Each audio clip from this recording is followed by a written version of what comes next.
Ruto has affirmed that there was an attempt to abduct and murder IEBC chairperson Wafula Chebukari days to the announcement of the 2022 presidential election.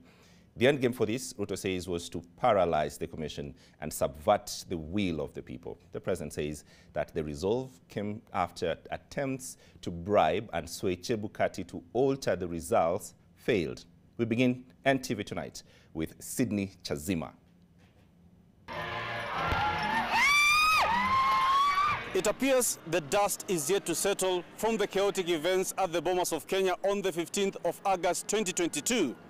President William Ruto has now weighed in on the matter. Speaking at State House, Nairobi, during a meeting with top officials from different state organs, President Ruto alleged that there was an attempt on IEBC chairperson Wafula Chebukari's life. We also know that there was a direct attempt to abduct Wafula Chebukari and murder him so that the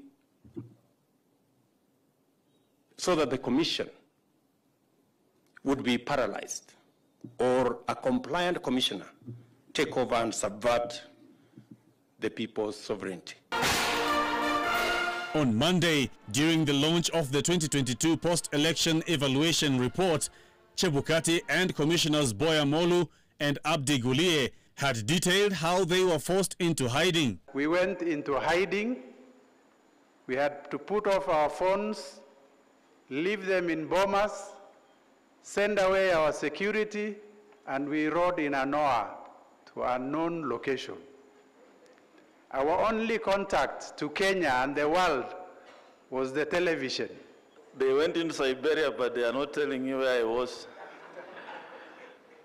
Of course, I was in my house, taking my cups of tea and waiting if anybody is coming on the door.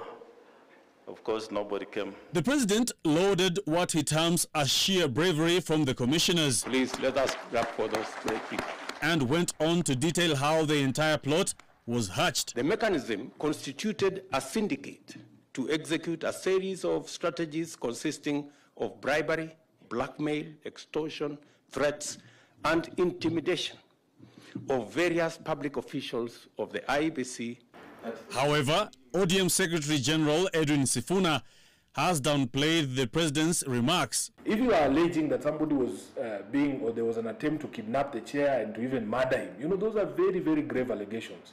I wish that the president will appear before that commission of inquiry and tender that evidence so that all of us can know that what he's talking about is factual and it's not just hot air. These allegations by the president come months after blame games played out in the Azimio camp following Raila Odinga's fifth stab at the presidency. There's a day I called Kibicho.